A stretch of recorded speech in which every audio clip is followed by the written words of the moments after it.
stave off as long as possible, heading here to Cafe. Like our analyst talked about, I mean, this is as good of a battleground as any for this team. But if I'm one shot and I had the gusto to take Parabellum here, maybe they've got something up their sleeve. At least the first ban is certainly going to be interesting. The Ying ban coming out first. But the second ban, now this one is bizarre. Okay. It's the sledge ban, Harrison. And I know exactly what Keegan's plan is with this one. Penguin, a good friend of mine. And he's talked about this before. And he always asks me to keep it on the down low because he has been waiting to bring this out for a very long time. So we already know PB love Cafe, right? We're about to see potentially one of the most interesting cafes we've seen recently. So let's go through the bans in order, right? Ying, 1shot, don't want PB to have Ying. Parabellum are probably the best Ying team in CL right now. They use her extremely efficiently. They really know how to abuse those Candelas, especially with the new flash changes. Sledge. Now, you might be considering, okay, Cafe is a very vert-heavy map, especially reading room, reading room and kitchen. It's very hard to anchor those when the attackers are going for a top-down clear, right? Vert, oh so important. But that's not what the sledge ban is actually targeted for. I've spoken with Penguin about this, and it's actually to play with the castle. Now, we're going to see 1shot re into that. They're going to bring the castle, as well as the mute and the Aruni, and that's the trio of operators. That is the exact trio that PB wants to bring, because, well, you put up a castle barricade, as, okay, we're going to have to rehost. That's unfortunate. But, it gives us more time to talk about enough castle barricades to cover all the piano window approaches and all the cocktail window approaches. So, as an attacking team, knowing what you're getting into, I think it's simply a game of picking the right site to attack and making use of that utility appropriately. If you see those castle barricades allocated to that piano and that cigar side, go for that cocktail approach. You bring the buck, and that allows you to do that. You can come from below and play vertical the other way around. If you see that set up on the cocktail side, you jump over to piano. You put a lot more focus on red stairs, on new balk, and pressure from there, as long as you are very careful about the application of those frags and the Zofia impacts. You should get by your skin of your teeth, but I think this one is still going to be a toss-up, and we'll get to see exactly where Kilo wants to set up those castle barricades as we thankfully get on into round number 1. Yeah, it looks like there's one on Heaven. I imagine, again, those castle barricades will probably be mostly be allocated over towards the cocktail side of things to make those players safer. And PB have actually, something that we haven't discussed either is that because Ying and Sledge are banned, that leaves Thatcher up, that leaves Maverick up, that leaves all the hard breachers still on the board. So while you take away, the Ying, which is a direct counter ban to Parabellum, you take away the Sledge so that Parabellum can play these specific strategies, you also leave a lot of good operators up for this attack. We also saw Spirit swap off of the Ash, so you're going to have a little bit less utility to deal with those castle barricades now that the Ash is gone. But he 6-picked to the Buck, and what does a Buck mean when you're attacking the top floor? It means you're probably going to be going for that cocktail play, and that's going to force PB to deal with these castle barricades on the windows.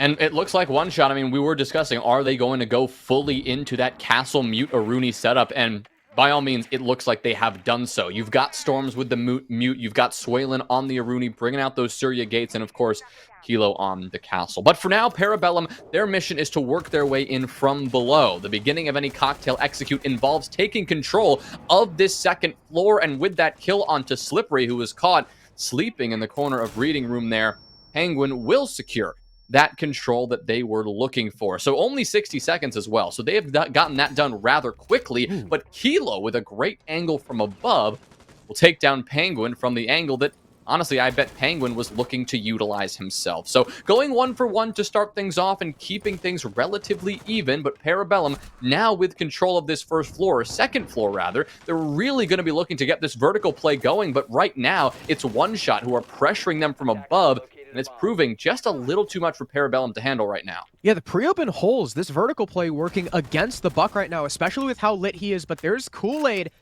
combining with this Buck, I guess. I think Kool-Aid got him from the window, perhaps? Is going to fell Kilo, but there's an instant trade. Once again, Swaylin onto Eska.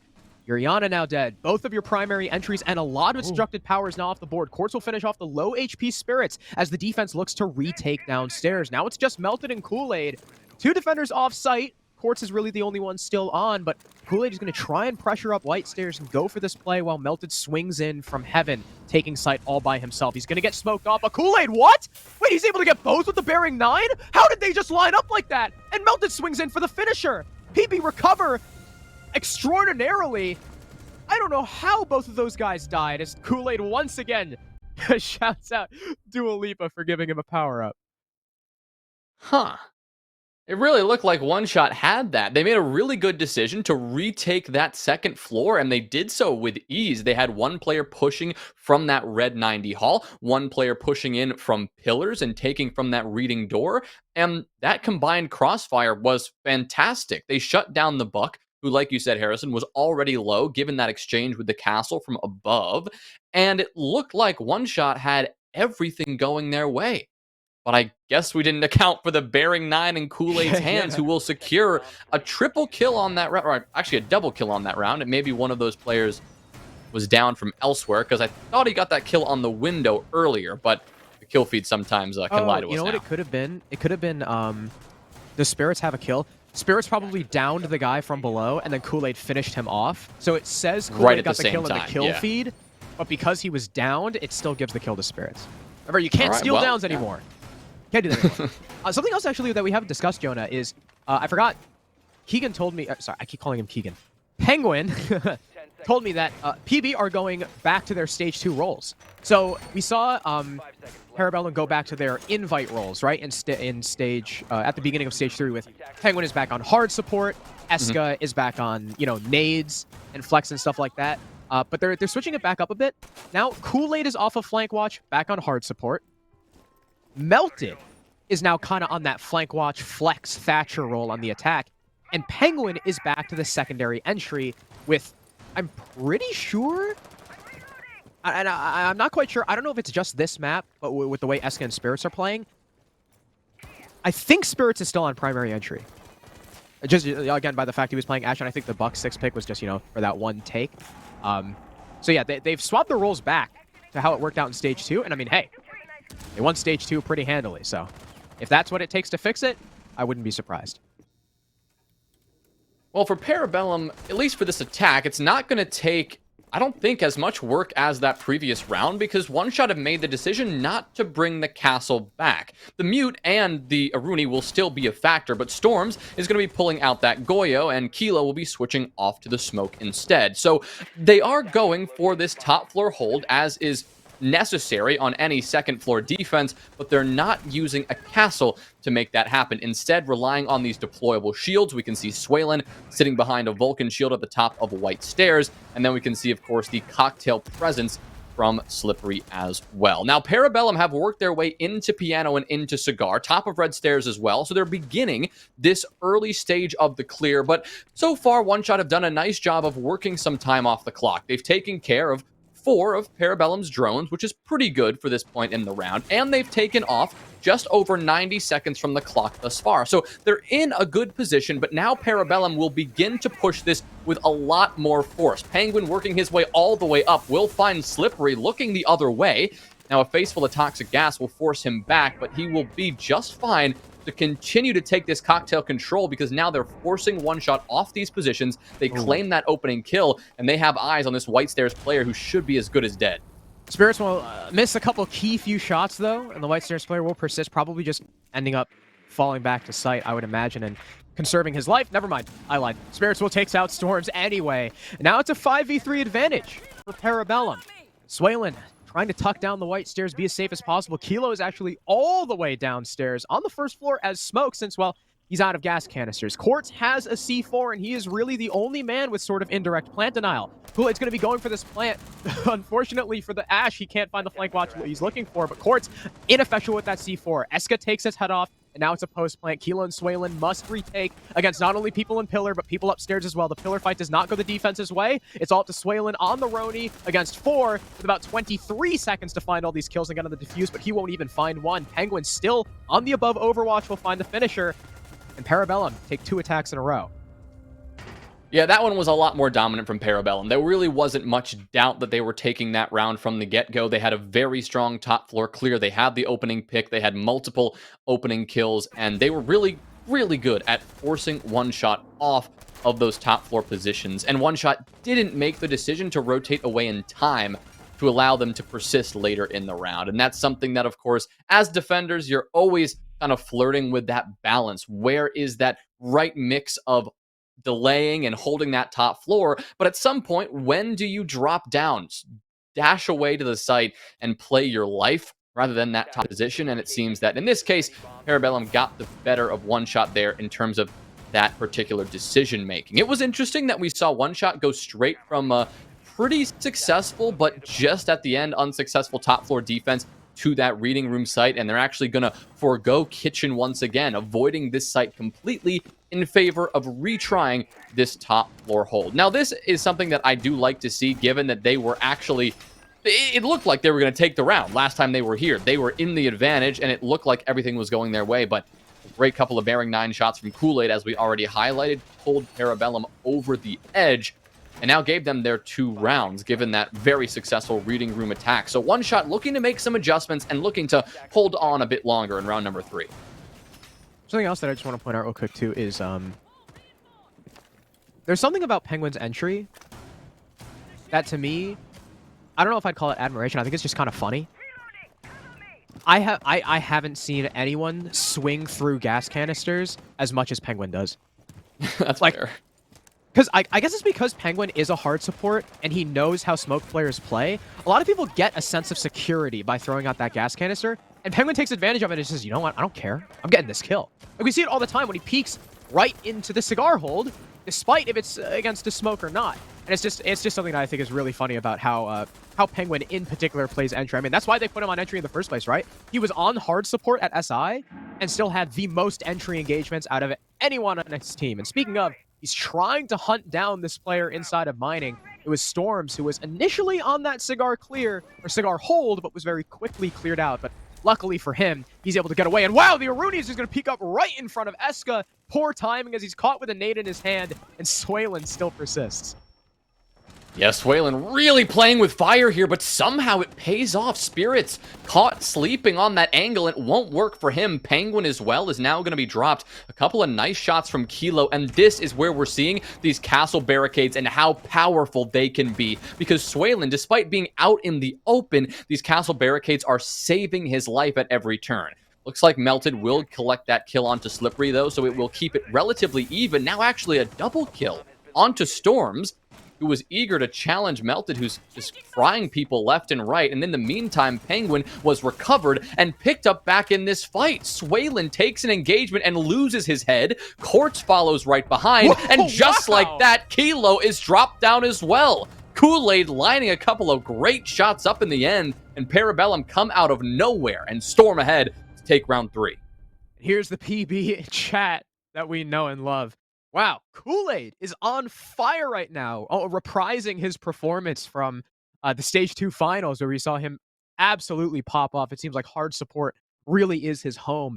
And that clear really did not start off well for PB. It looked like they were going to lose the round right then and there in Cigar. Not only losing the first player Spirits on the rappel to Swaylin, who was just chilling in piano, then Penguin goes down. I thought he was going to be finished off. I think if the Aruni had proned, he could have found an angle like under the castle barricade. But Penguin being picked up and the castle barricade being opened, as well as Melted, sitting on the hatch, watching the red flank for pretty much that entire round. You could tell, I think it was, who was it? Was it Storms who tried coming up the red stairs, I think? Yeah, Storms was the second death. Tried coming back up the red stairs for a flank. Did not expect Melted to just still be sitting there patient as can be. And once that castle barricade was popped, I mean, Kool-Aid just hit his shots, and that's all there was to it. Big 3K from him to recover that round. And 1shot. They've had 2 rounds now. 2 rounds. Round 1 and round 3, where they have had a... Well, round 1, phenomenal start. Round 3, a pretty decent start, but just haven't been able to close it out. It seems like there's just something PB are doing to keep themselves in this. I don't know if they got a little too antsy in that previous round or something, because Melted wasn't pushing in or taking fights. Like, he was being swung. He was standing still and being swung. 1shot decided to swing out of their very safe defensive positions and chose to just get aggressive. And yeah, Melted hasn't been having the best stage so far, but you can't take that fight against anybody, especially Melted, who is going to consistently frag out when the situation calls for it. So 1shot looking to remedy these problems, but it's really starting to get later and later into this map. We're already 3 rounds in, after all, to this 1shot defense, and they have yet to come up successful. 3-0 right now. Parabellum firmly in the advantage, but looks like it won't go in their way initially in round number 4. Kilo an opener onto Penguin, but Eska pushes through reception, jumps on into the coat check window, and shuts down Kilo in response. And that's a really big kill, because that's your Echo off the board, the player you really like to have when that bomb is going down. For 1shot, you're losing that support so early, and now you've lost your second most important plant player. You've lost your smoke. You've lost Quartz now, and Parabellum have a huge edge, even if not the man count, at least a moment ago with the operators they've taken down. Suela makes a really good play and takes down 2 players there, and now gives 1shot the advantage once again. It's going to be up to Melted in a 1v2. This is probably 1shot's best chance of a win so far. Slip also still has a C4, but there is a minute and a half. But wow, Melted is going to get crushed by Sway on the long angle. If I'm not mistaken, a 3K for the Vigil? Yep. Yeah, that would be correct. I really like how the round started out by PB, though. Right? Penguin rushes in on one side, Eska on the other. You could tell they were PB were doing a coordinated pinch. They probably expected to at least go 1-for-1 there. And it's for the Echo, as well as coat check. Not only do you take out a really important piece of the plant denial, you also take a power position. Then you have Spirits aggressively pushing up prep. They know that there's no one Rice, no one on the window. That's a freebie for Spirits, and he takes out the smoke. But they do not account for the Vigil, who is still running amok. They never did their top clear. Something that we know about PB is that they like minimal takes, right? They like taking as much control as possible with as little effort as possible. But trying to go for that minimal take really punished them. They did not do the full top-down clear, and that Vigil probably just walked right by those flank drones. Huge play from Swalen there. 7-3 right now. I mean, the only person on his team with more than 2 kills, and probably the only reason that 1shot have a round. Yeah, actually, sorry, I may have lied to you there, Harrison. He actually got a 4K rather than a 3K in that previous round. So, Swalen really feeling good and giving 1shot, well, really giving 1shot the round himself, because that one was looking rather disastrous. But honestly, the theme so far of these rounds, maybe round 2, the only exception to this rule, is that the team that looks like they're winning the round and starting to build the advantage starts to then lose it all of a sudden. Whether that's been 1shot on their defenses and just their inability to maintain their advantage, or in the last round, Parabellum's inability to really lock that one down and prevent Swalen from sneaking up behind them and just destroying their remaining attacking hopes. So 1shot with maybe some more success finally working for them. They're going to use this confidence and take things back upstairs with this top floor hold. Now, or a top floor extension for a second floor hold, of course, and they're going to be trying to delay this a little bit longer than last time, and they're going to staff the pixel position. That's going to be Swalen's job, something they did not put as much focus into last time. They had peeled all the way back to the top of White Stairs and inside of Cocktail rather than contesting in Piano itself. So they're hoping that maybe this earlier pressure into Parabellum can stall them out a little bit more and give 1shot a little bit more safety on that top floor Cocktail control. I'm trying to see, have PB actually okay, never mind. I was about to say, have PB actually droned that? But now they have. They know there's a shield, and, well, Penguin knows that there's nothing protecting it. He's going to go right ahead, destroy that, but Kool-Aid is going to take quite a bit of damage over from the Cocktail position. And Sway just catches Spirits. I'm not quite sure what the Ash was doing, just vaulting over stage before, well, Pixel was clear, but Bathroom wasn't. And he's going to be down. He's going to need to be recovered. Slip is going to try for a sneaky play up bar, currently hiding behind B1. Kool-Aid prone on Overwatch, but Slip right now not really being eager to expose himself. He might catch some of these players off guard, especially as they start attempting to use the hard breach. They might not expect this Jaeger to push up. Well, never mind. Ooh. I lied. Yeah, bad timing there from Slippery. Didn't bother to check New Balk, so Penguin will collect that kill after, of course, he'll be eating a face full of gas, but that's another and the final toxic canister already used, and there are still 60 seconds left and still a lot of work to do for this one-shot defense. Having Kilo get that kill onto Spirits will certainly open things up for them, but now Storms with a very bold retake, challenging Penguin straight up and losing a fight because Penguin was already holding that angle and they were ready for it. Suelen will barely slip away by the skin of his teeth, but he will be more than happy to retreat back to this site and play a bit more passively as Kilo will assist from the white or the brown stairs, back staircase leading down towards Whiskey Bar. But 20 seconds remain now, and Parabellum need to get something going. Suelen shutting down Melted will make this one even harder, holding this position on the white stairs, and now Kilo challenging the vertical play drops down the case. This is all but a one-shot round as long as they can really just hide and not take these gunfights, or in Korch's case, challenge and win these gunfights anyway. Eska is shut down, and Penguin, regardless of if he won that gunfight, the diffuser was out of pocket. He had no chance of getting back in time. So one shot, they recover things here on Cafe and take 2 in a row. One shot seemed to be falling back on the formula that tends to work against PB, and that is aggression, not falling off. First play, Suelen. Sure, his pixel shield is done. He doesn't care. He's going to stick in bathroom. PB, don't drone it. They expect, like any normal player, once the pixel shield is gone, they're going to fall back to the pallet shield. But Sway stayed and got it down on Spirits. Later, even, I think it was Kilo killed him on the rappel or something like that. Then you have Kilo repositioning himself towards bottom brown, not where you'd expect a smoke to play, but something that I've noticed about One Shot and Kilo specifically is that he uses those smokes pretty early, which allows him to play positions like that and frag out when other players can't necessarily do that.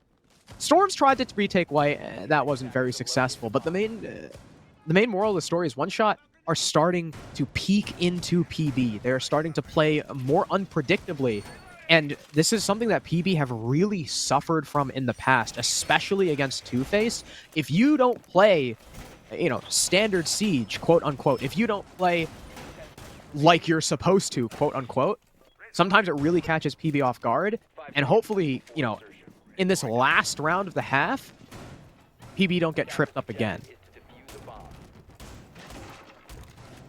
Yeah, the final attempt now for One Shot on this bar and cocktail site. Both times they've been here, they have looked like they were going to take the round, but Parabellum snatches it right out of their grasp. Now, this position we're seeing Storms hold now in the cigar humidor here, the cigar box, is usually very successful at delaying a lot of time, right? This is something we saw from Prod back in the day before, of course, making that jump to the NAL. And this is something that Storms has been unable to do until now. Storms will finally down Penguin as he jumps in, and a C4 to finish him off to give One Shot the advantage from the get-go. In the previous round here on Bar and Cocktail, Storms was forced to rotate away without even dealing a lick of damage onto anyone on the side of Parabellum, so this is a significant improvement already, and now, still, they need to force him out. Storms is not going to budge. A frag grenade rolling right by his feet's not going to take him out. They're going to try to blind him, and using that flashbang as cover, Spirits will drop on in. And actually, no, they will force Storms out, and Spirits will cover that angle from below as Storms tried to make a quick escape. However, they lose Penguin, the Zoe, arguably a way more important operator than that Ashe. You could tell the way Parabellum played it. They sent the Iana clone in first. I think they just mistimed it. They wanted to get in between the pumps, right? So as he shotguns the Iana clone, in comes Penguin. He doesn't have time to pump back and fire another shot off, and Penguin kills him, right? But they mistimed it a little bit. Penguin was a little bit too slow on the peak, or Iana was a little bit too slow on the call. Whatever happened, they mistimed it, and that was unfortunate. But Parabellum are going to rally back. Eska, over towards the cocktail side of things, will get one kill. Melted another Kool-Aid going to pile on top of that. That leaves it all up to Quartz, who will unfortunately get spooked by the Kool-Aid, and the SMG-11 recoil will get the better of him, and PB end up taking a 4-2 half.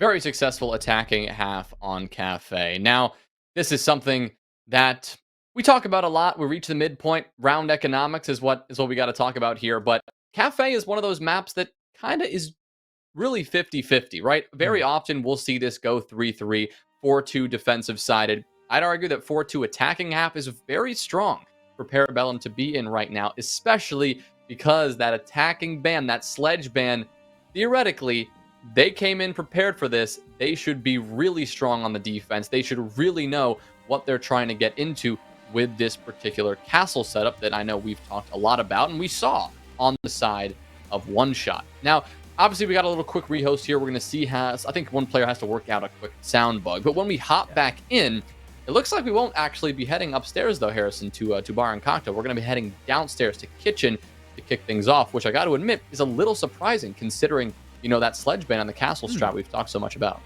And they're not bringing the Mute or the Aruni either. Currently, because you can't see the screen, I'll let you know, the kitchen lineup is Smoke, Malusi, Jaeger, Mute, and I imagine Penguin will be on something like Echo, maybe Maestro, something like that. He is back on the lobby, and okay, he is going to bring that castle, and Kool-Aid is back on Maestro off of Mute. So they will be sticking him for this site. They're not going to be using that little, intricate interaction that I talked about earlier, but they will still have him. Something that 1shot will bring that we didn't see at all from Parabellum is a dedicated flank watch operator, right? They're going to be bringing off the Nomad onto the Flores, who can still kind of fulfill a pseudo flank watch role because you have more drones you can dedicate to the site. It means you can have more drones for the flank. Of course, it's active flank watch, unlike the Nomad, but he can still help out. And Kool-Aid swapping actually off of the Mute onto the Cade. And this might not be good for 1shot because, well, they're not bringing the Thatcher. And there's no sledge, so you can't get any, vert play followed by a nade. Well, at least not efficiently without using, a combo of the Buck and the Iana. Actually, there's only 2 nades.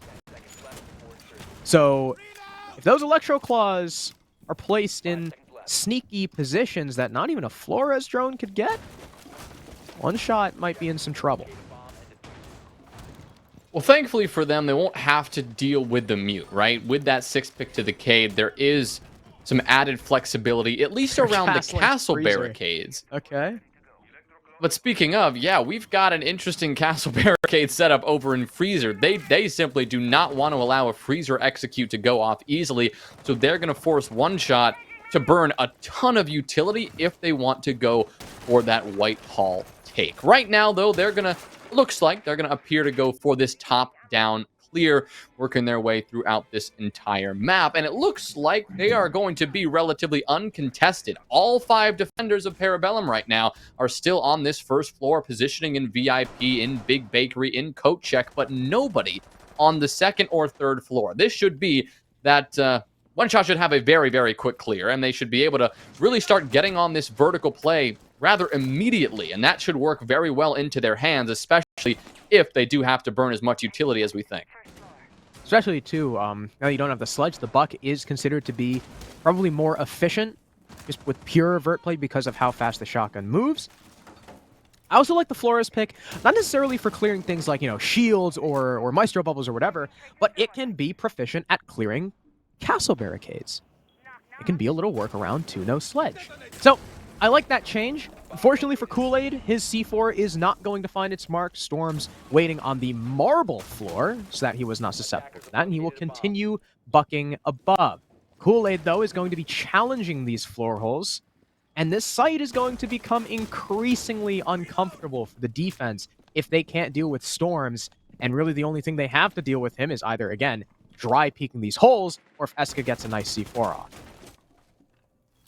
Yeah, Eska C4, the last bit of explosive utility that Parabellum really have, but without that Echo in play, I suspect we're going to see him save that for a bit later to combine with Melted and those Toxic Babes to really be that plant denial that they need. Speaking of, those Toxic Babes will now be thrown out, at least one of them from Melted after the first kill was found, onto Storms. The vertical play now shut down, at least to some degree, now that the Buck and that Skeleton Key are no longer going to be a factor. But here comes a 1shot push down Brown Stairs, and it is going to get shut down right away. Great heads-up awareness from Eska. Knew that was coming and shut him right on down. Swaylin taking a fight with the aggressive Melted, who runs at him with the shotgun and trades his life away. Thankfully for 1shot, at least Kilo is still in this fight, and he will get 1 kill before now repositioning and attempting to go straight on into the freezer. But they're pinned down. 1 player here in VIP and 3 bearing on them from the site. Kilo will take 1 down with him, but Melted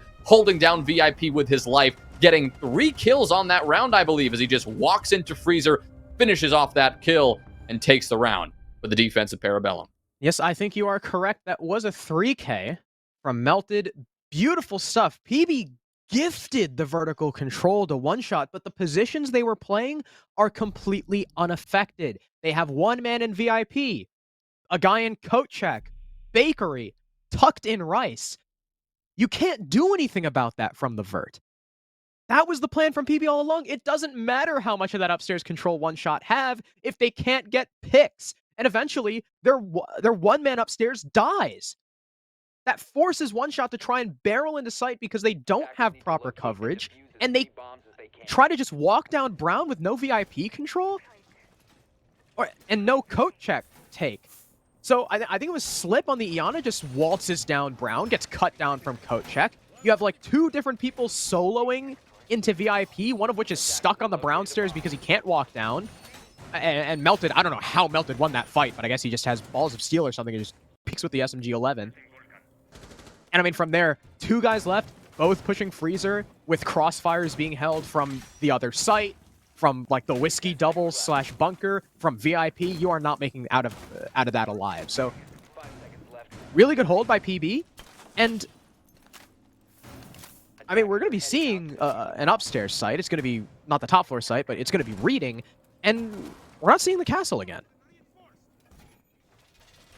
Yeah, maybe we got it all wrong with this Parabellum setup, or at least what they had in mind.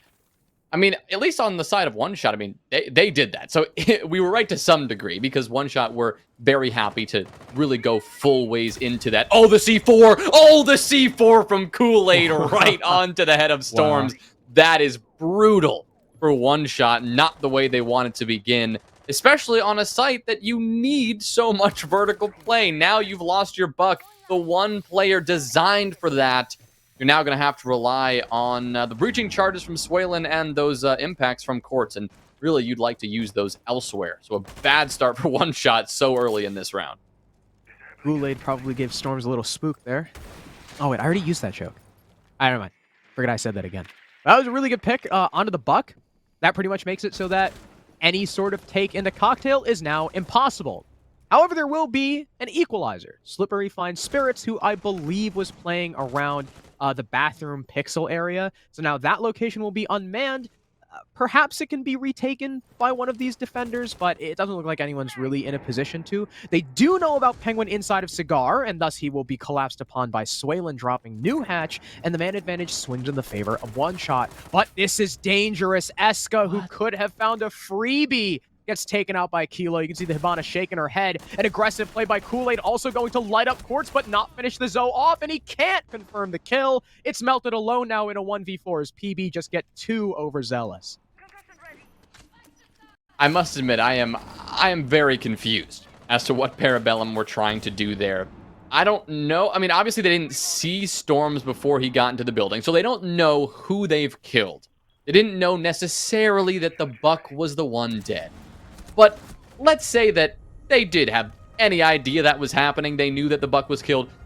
There is no reason to challenge so much vertical control, because 1shot, they have it doesn't matter if they take top floor. They can't pressure you very effectively without that buck. Yes, they have a couple of breaching charges in Swalen's hands, but that's not going to get them very far. Parabellum had everything going for them simply because of the opening frag and the operator that ended up falling. But they decide to put 3-4 players on that top floor, all of whom decided to swing every angle. I get that they wanted to be aggressive, maybe give 1shot a taste of their own medicine, but I mean, we see how the outcome of that round really ended up. 1shot take that one handily, and they will get closer to tying this one up, but still a 2-round deficit. PB now going up to bar. I mean, this was the site that we thought we were going to see that castle being brought, but I guess PB are just baiting me. And Penguin enjoys lying to my face. Hate you, Keegan.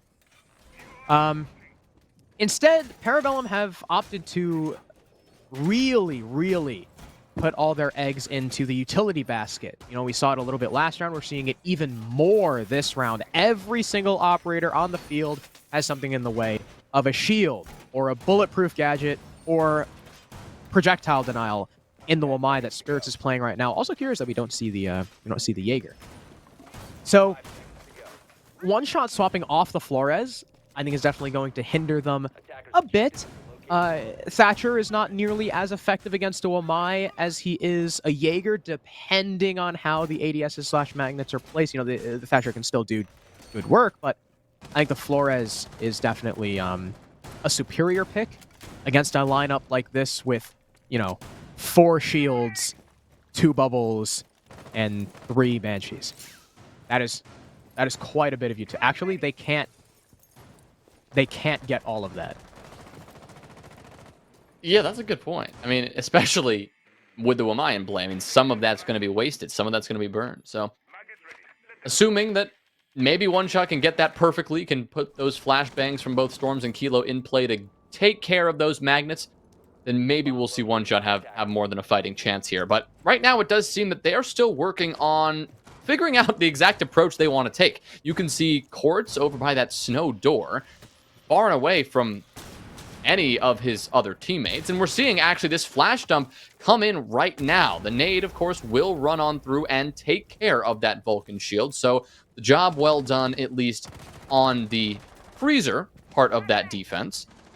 But still a lot of work to do if you're One Shot. If they're obviously continuing this flash dump, so much utility pouring into Piano now to burn these magnets, take care of what utility remains. But they have yet to secure much control, or at least consistent control, of either side of this map. Initially, looked like Quartz wanted to go for that cocktail side, but now One Shot have rotated around. Looks like Piano will now be their sole focus.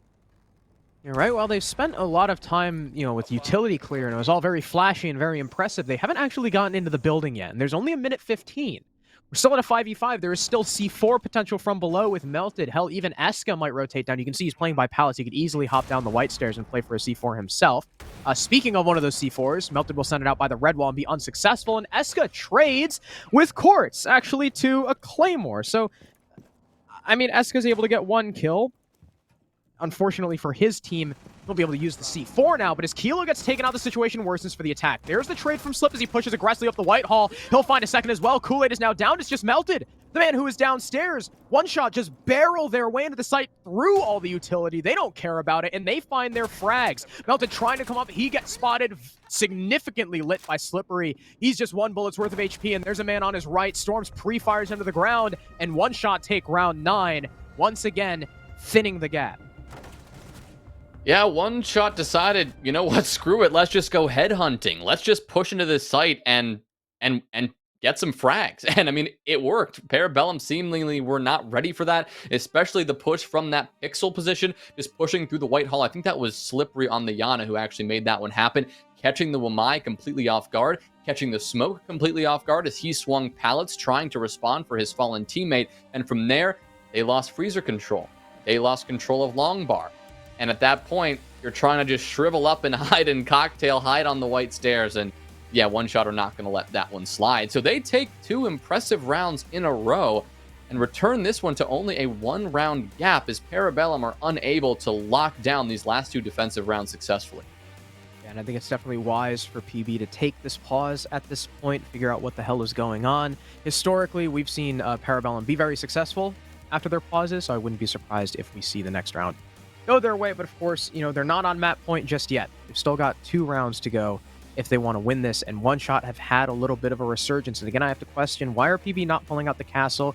I know Penguin loves that strategy, and with the way One Shot were playing, it looked like a very default Castle Arena lineup. Like, that's how you would normally play, even with a sledge up anyway. So I don't think they're really too wise to Parabellum's potential tricks, and yet Parabellum aren't leaning into that. They are really just playing more into standard utility soak because the attackers have lost, so they've lost a set of nades. But even then in that round, I think, you know, PB need to realize that despite losing that set of nades and despite, honestly, a lot of that utility still being left up, One Shot didn't care. If you're playing around your utility like that, if you get too comfortable, then a team who doesn't care and just pushes right in can catch you off guard, like we just saw.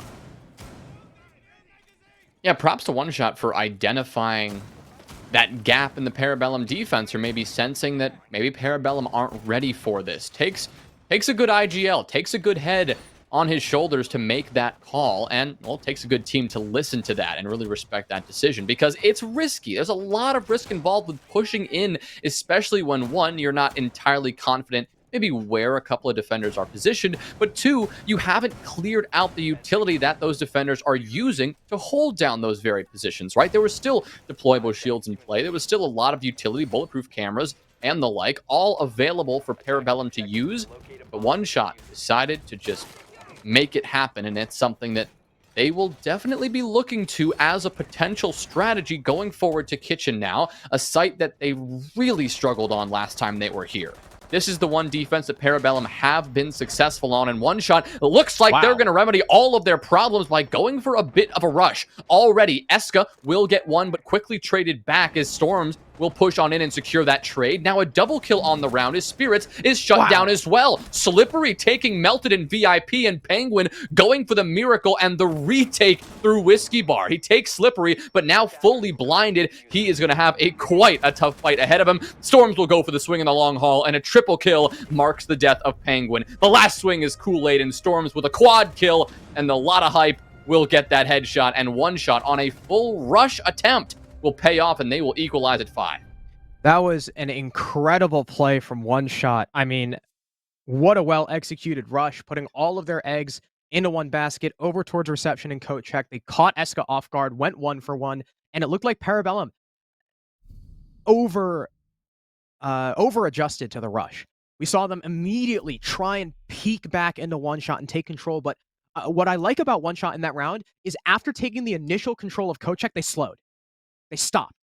Spirits peeked into them, died. Melted in VIP, peeked aggressively into reception, died. Penguin is forced to push up through Whiskey. Sure, he gets one killed, but, I mean, 1shot know exactly where he is. They flash him out, and he dies. 1shot started with a rush, and then slammed on the brakes, because they knew Parabellum, the team they are, were going to try and correct it.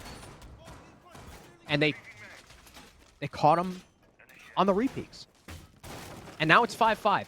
This was a 5-2 game. Parabellum had a 3-round advantage, and 1shot have just been tearing up the attack. And finally, we're going to be seeing the castle again from PB on bar. It's not going to be that, little Aruni play, but they are going to be bringing both the castle and the mute. Hopefully, that'll do something to slow down 1shot.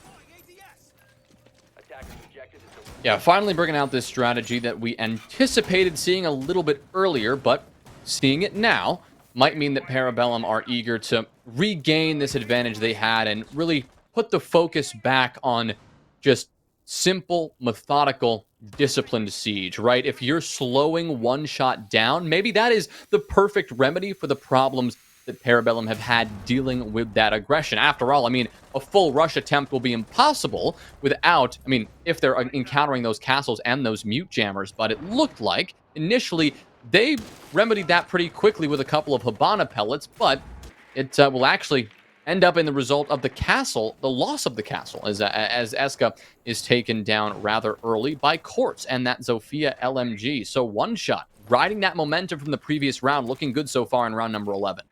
Not quite sure how Eska died there. Judging by Quartz's position, I believe he was probably playing White Stairs and just overexposed himself. Yeah, you can see his little icon there. He was just running past the window. So that's really unfortunate for Eska. And 1shot are now in a 5v4, and we've seen what they can do with these man advantages on the attack. They have shown no signs of slowing down thus yet. Once again, through the ceiling, EMP will come, but it's a little bit, whatever clear just happened, I think it was a Gone 6 shot, came something came a little bit too early. They just waited, another half a second. They wouldn't have wasted that, but I'm sure it's not really that big of a deal to them. There's no Goyo against. That is the only shield on the board, and the only other operator who's got indestructible gadgets is the Maestro bubble with, I think, one... I think Castle brought a bulletproof cam. So there's really not a lot for the attackers to deal with. And PB, Melted's on the FMG9 now. He's going to play a little bit more of an aggressive smoke as Penguin hops out of VIP doing the iconic run out and is going to quickly retreat. Now they know he's off site, and we might see 1shot pick up the pace. Yeah, they now know they could be walking into this in a 5v3 situation, but every second that they waste, they're giving Penguin a chance to return to the site and fight yet again. Spirits will line one up, Melted as well. Now Spirits with a second as 1shot just walked down the White Hall straight to their graves. Eska questioning that decision, as am I, as I'm not exactly sure the opening 1shot saw there because there wasn't much of any. They only walked in and found their graves. Penguin, however, will get too aggressive for his own good, and Kilo will be more than happy to shut him down, and 1shot are not out of this just yet. Melted is out of toxic smokes after all, but Kool-Aid is here with the Alda and is fragging out, and as that last smoke, as I said, is detonated, Melted will line him up straight on through the smoke. A double kill for him as Parabellum progress themselves to match point. Yeah, the big play in that round was definitely the failed white push between, who was that, Slip and Sway, I want to say it was. And I think the initial play was to go for bathroom, right? Because we saw one of them like knife the doorway. The reason why they lost that was because of the hesitation, and you could see it on the screen. 1shot were full and ready to push down white, go for the trade on the bathroom guy, and take that control. But what happened? Melted fired a shot from pallets. And you could see, as soon as Melted fired that shot, Slip was like, whoa, hold up. And stop moving. And that allowed the call from Melted to say, hey, they're pushing white. The Jaeger of Spirits immediately turned back around, and that completely shut down the push. So whether that was a coincidence, or I mean, I'm sure it was just a coincidence. Wow, I couldn't say that word. I'm sure it was just a coincidence that Melted happened to fire a shot in that direction at that particular moment. But I mean, it's the little stuff like that that makes Siege, right? Wonderfully played by Bathroom and Melted, or by Spirits in Bathroom and Melted covering his pallets. Wow, that was botched. It's just the little things, or in some cases, it's the big things. It's the big mistakes that really get in 1shot's way. But of course, it was, you know, that small aspect at least of Melted just saying, "Oh, I'm over here. Don't forget about me." That really put a wrench into 1shot's plans there. So now on match point, it is 1shot who now need this round if they want to progress to overtime. Parabellum have at least secured that 1 point that they were looking for, so they'll get something out of this match either way, regardless of if 1shot can make this comeback or not. Finally, Kool-Aid deals with that drone that skirted its way all the way through Bakery to identify the position of 2 players holding down Big Bakery with their lives. That is, of course, going to be Spirits behind the Bakery half wall, and Kool-Aid sitting on that prep doorway support his teammate through the soft wall facing the double door. Now, Penguin actually has a line of sight on there as well, and a couple of shots will actually land, but so will this frag grenade. Perfectly tossed from Slippery, and Spirit says goodnight in this round, and now Kool-Aid is actually in a bit of trouble, likely calling on help from both Penguin and Eska now, and with that assistance, he will go for the wide swing and take the head of Quartz. Penguin now will be felled, but looks like he should be recoverable if Kool-Aid can persist in this position. But unfortunately for him, he'll miss a drone, continuing to miss a couple of shots, and now forced to fall back, giving 1shot some control that they need. Slippery gets one, Eska gets over eager, shut down by Swaylin, Melted and Kool-Aid last alive. They're gonna have to clutch up a 2 versus 4 to prevent overtime, and now it's just on Melted. If this game goes to OT, that is disastrous for Parabellum. Melted will line up 2. Beautiful couple of shots. Now it's a 1 versus 2, but they know exactly where he is. He's got 3 gas canisters to play with, and now 1shot are going to start slowing down. They want to drone out and find out exactly where this smoke is. Now by the Whiskey double door, he's going to start the rotation as that player over by Small Bake rotates to Big. He's got the line of sight all the way into prep, but is he going to land the shot? He's got the SMG-11, not a great long-range weapon. The plant will start to go down from Storms. Can Melted see it? His position now spotted out. There is cover. He's going to smoke out the hole over by Bakery, but that's not where the plant is going down. Now it's post, and the clock works against the smoke. He's got 13 kills. He's going to need these 2 more, and in 30 seconds, he has 15 seconds for each of these kills, but it's covering the angle. Storms will deal some damage. They know exactly where Melted is. It's like this smoke just cannot get away from the guns and from the angles being held, and he's just wasting time. 24 seconds now. Flashes come in to try and stall his progress. There's still a man inside prep, holding close, and as he swings over, Swaylin plays off the contact, and 1shot will take us to overtime. Now, Harrison, I'm not entirely sure of the playoff picture right now. Did Parabellum need all 3 points, or if escaping with 2 points is enough to keep their hopes alive? I believe getting 2, while, their chances are slim, I think they can still make it as long as they win out the rest of the season in regulation.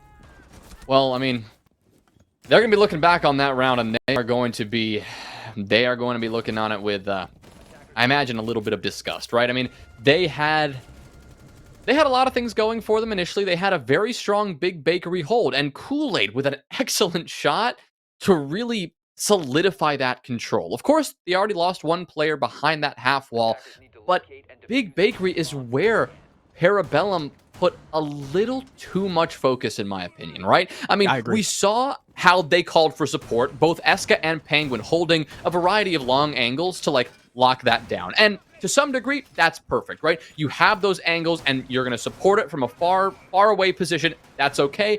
Perfect. But they got a little bit too eager. Eska decided to go all the way into small bakery and try to support from that wide swing, but there was somebody watching that window. Of course, Yeah. there's somebody watching that window. That is a default position for 1shot. That's mistake number 1.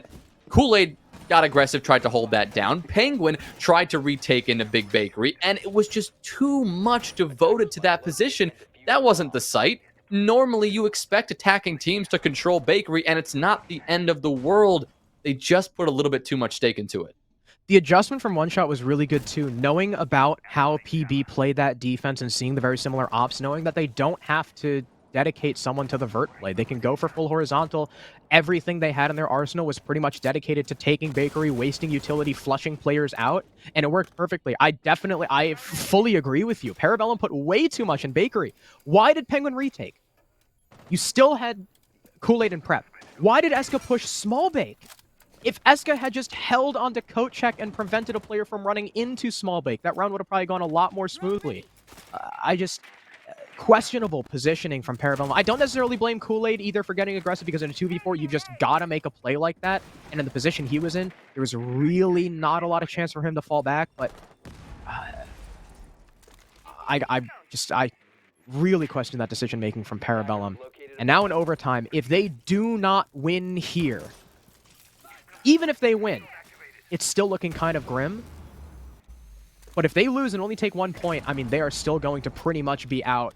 And the drone work from 1shot, the flank watch, impressive as always, as Penguin gets his head popped instantly. I mean, the confidence that 1shot have right now, it's bolstering every aspect of their game, even their info game. I mean, that was really well coordinated, and they were more than happy to collect that kill onto Penguin, who was, like you said, Harrison, a little bit overzealous. At least 90 seconds have been taken off the clock, so Parabellum, they'll have a little bit more certainty that once 1shot starts to get these boots on the ground, they're going to only have their one angle of approach, and they're not going to have a ton of time to rotate around and pressure from elsewhere. But with this disadvantage, you can see Eska is eager to really try to bring this one back. He's swinging on Cigar. He's swinging on this Skylight. He wants to take these gunfights with 1shot.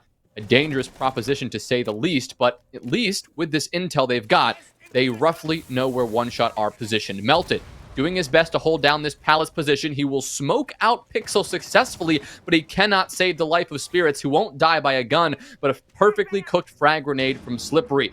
1shot continue their advantage now. Eska going for the play of the game potentially, but shut down by Storms right after he found one. Now a 4v2, 1shot rolling in, the flash jump forcing Melted out of position. Kool-Aid's going to have to hold this one down himself, and unable to do so as Swaylin will line him up. Kilo takes down Melted at the same time, and 1shot move ahead and take a 7-6 lead. Overtime match point for them.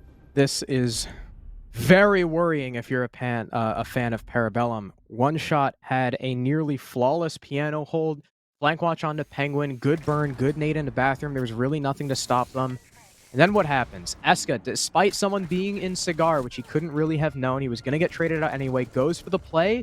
And that's a kind of a situation where you need better target acquisition. There were 3 people lined up for him, and he ended up shooting one in the head, like, over and over again. He was shooting in the same exact spot even after he got the kill. I guess there were just too many targets to choose from, and he got overwhelmed, was immediately traded out. And from there, I mean, a 2 versus 4, 1shot have not been letting go of these man advantages at all. And I mean, sure, this has been an attacker-sided cafe so far. Right now, we are what? I think it's 9-4 in favor of the attack. Yep. Which means if Parabellum take this round, we're 10-4. And they have to defend.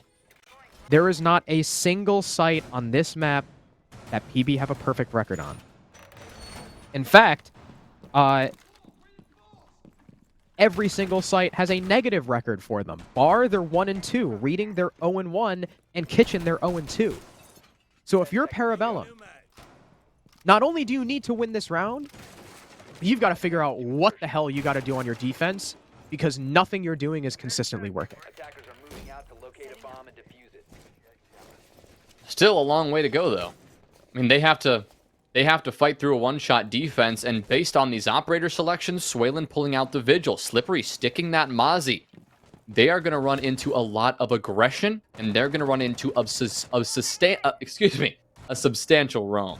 Now, interesting to see 1shot make this adjustment for the roam, considering that when attacking this site in the past, Parabellum, they just went straight into Big Bakery and didn't bother to take a lick of map control, and I think that's what we're seeing yet again. Melted is going to walk straight on into Big Bakery. Kool-Aid already getting these X-Kairos pellets on the wall. Coat check now secured.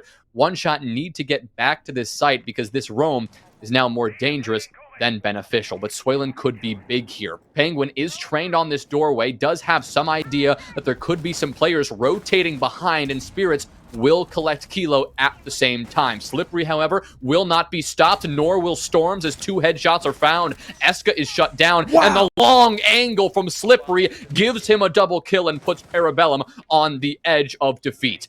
Storms is now creeping back into the site, hoping to find Kool-Aid, who's tucked close in prep, and a perfect shot with the SMG-11. Slippery to finish it off, shutting down Melted, and 1shot come back from a 5-2 deficit, and they will dethrone Parabellum.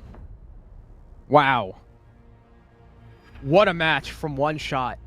I mean, they are looking unstoppable right now. I mean, I'm going to echo Kilo's sentiment in chat. Shit talk for what? We saw the trash talk from PB in round 3, and that's kind of where their streaks ended. Flash forward a few rounds, it's 3 in a row for 1shot, back and forth, and they take the lead. I mean, that's it. That's PB done for. I mean, they can, unless, okay, I'm pretty sure the math can still work out in their favor.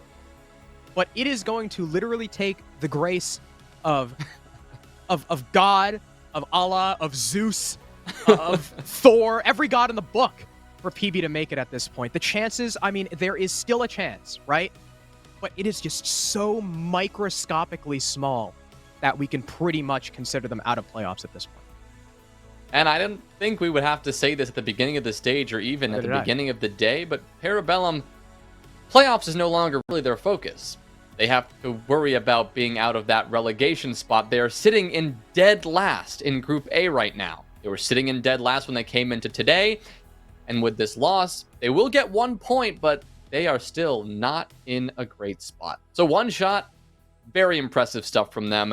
They looked shaky in the beginning, but once they got their feet under them, figured out what Parabellum were doing, they really turned it on. They built up that confidence, and they found success at every turn. To break this down in a little bit more detail, we'll send it over to our analyst desk to hopefully give us some more clarity about 1shot's success so far.